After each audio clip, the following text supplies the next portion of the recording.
In the heart of Lebanon, a sinister wave of explosions has left at least 32 people dead, including 2 innocent children and thousands more wounded, many critically.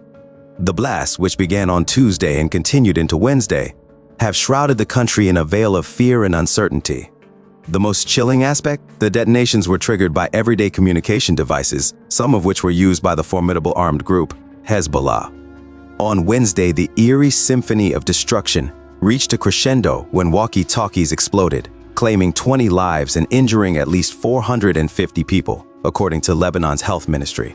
The blasts occurred near a large gathering mourning the victims of Tuesday's pager explosions, which had already taken the lives of 12 people and injured nearly 3,000. BBC correspondents painted a grim picture of chaos, with ambulances struggling to navigate the carnage and locals casting suspicious glances at anyone holding a phone.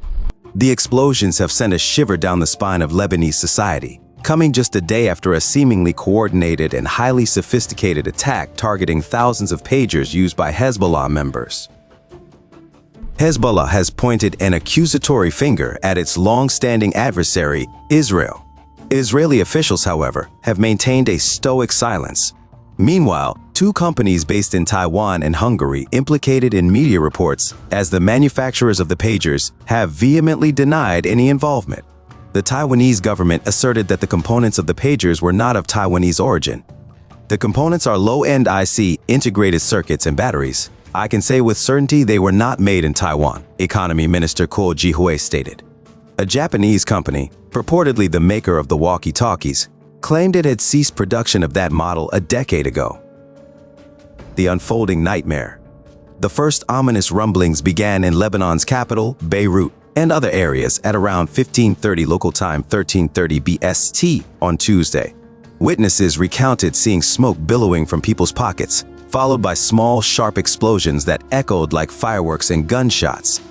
Citing U.S. officials, the New York Times revealed that the pagers received messages ostensibly from Hezbollah's leadership before detonating. The explosions persisted for about an hour after the initial blasts, as reported by the Reuters news agency. In the aftermath, hospitals across Lebanon were inundated with the wounded, with witnesses describing scenes of mass confusion and panic. The horror continued on Wednesday at around local time, BST, as walkie-talkies exploded, plunging the country into further chaos. Reports suggest that these walkie-talkies, purchased by Hezbollah 5 months ago, were the source of the blasts. One explosion occurred near a funeral procession in Beirut, causing widespread panic among the mourners.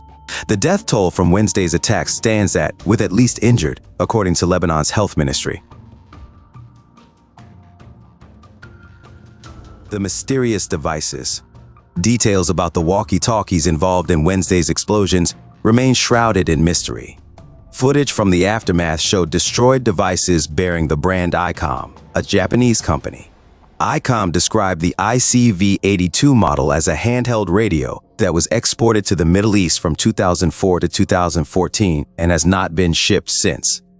ICOM stated that production of that model ceased a decade ago, and the manufacturing of the batteries has also stopped. The company could not confirm whether the ICV-82 that exploded were shipped directly from ICOM or via a distributor. However, a sales executive at the U.S. subsidiary of ICOM told AP news agency that the devices appeared to be counterfeit, noting that knockoff versions are readily available online. The pagers that exploded on Tuesday were a new brand that Hezbollah had not used before, according to a Hezbollah operative speaking to AP. A Lebanese security official told Reuters that around 5,000 pagers were brought into the country about 5 months ago. Labels seen on fragments of the exploded pagers pointed to a model called the Rugged Pager AR-924. However, its Taiwanese manufacturer, Gold Apollo, denied any involvement in the explosions. When the BBC visited Gold Apollo on Wednesday, local police were searching the company's offices, inspecting documents, and questioning staff. The founder, Xu Qingquang, said his company had signed an agreement with a Hungarian-based company, BAC, to manufacture the devices and use his company's name. He added that money transfers from them had been very strange, without elaborating. BBC Verify accessed BAC's company records, which revealed it was first incorporated in 2022. Its CEO, Cristiana Barsini Archidiacono, told NBC that she knew nothing about the explosions. "I don't make the pages. I am just the intermediate. I think you got it wrong, she said. The Hungarian government stated that the company had no manufacturing or operational site in the company. The shadowy motive. Unnamed U.S. and Israeli officials told Axios that the plan to detonate the pagers all at once was initially intended as the opening move in an all-out offensive against Hezbollah. However, concerns that Hezbollah had become aware of the plan led to the devices being set off early. Israeli officials have not commented on the allegations, but most analysts agree that Israel is likely behind the attack. Prof. Simon Mabon, chair in international relations at Lancaster University, noted that Israel has a history of using technology to track its targets, calling the scale of this attack unprecedented. Lena Khatib, from the UK-based Chatham House, suggested that the attack indicates that Israel has deeply infiltrated Hezbollah's communications network. In its statement accusing Israel of being behind the attacks, Hezbollah held the country fully responsible for this criminal aggression that also targeted civilians. The enigmatic use of pagers. Hezbollah has long relied on pagers as a low-tech means of communication to evade location tracking by Israel. Pagers are wireless telecommunications devices that receive and display alphanumeric or voice messages and are much harder to track than mobile phones. In February, Hassan Nasrallah directed Hezbollah fighters to get rid of their phones, stating they had been infiltrated by Israeli intelligence. He told his forces to break, bury, or lock their phones in an iron box. Experts now speculate that this directive may have alerted Israeli intelligence operatives that the group would seek a new, likely lower-tech method of communication. The victim's tale. A source close to Hezbollah told AFP news agency that 2 of those killed in Tuesday's attack were the sons of 2 Hezbollah MPs. They also reported that the daughter of a Hezbollah member was killed.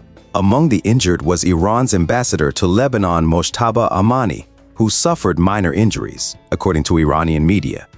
Hezbollah chief Hassan Nasrallah was reportedly unharmed in the explosions, according to Reuters. Lebanese public health minister Firas Abiad stated that damage to the hands and face made up the majority of injuries. The victims presenting to emergency rooms ranged from the elderly to the very young, some wearing civilian clothes, he told the BBC's NewsHour program. Outside of Lebanon, people were injured in similar blasts in neighboring Syria, according to the UK-based campaign group the Syrian Observatory for Human Rights. The looming conflict. Hezbollah is allied with Israel's arch-nemesis in the region, Iran. The group is part of Tehran's axis of resistance and has been engaged in a low-level war with Israel for months, frequently exchanging rocket and missile fire across Israel's northern border. Entire communities have been displaced from both sides.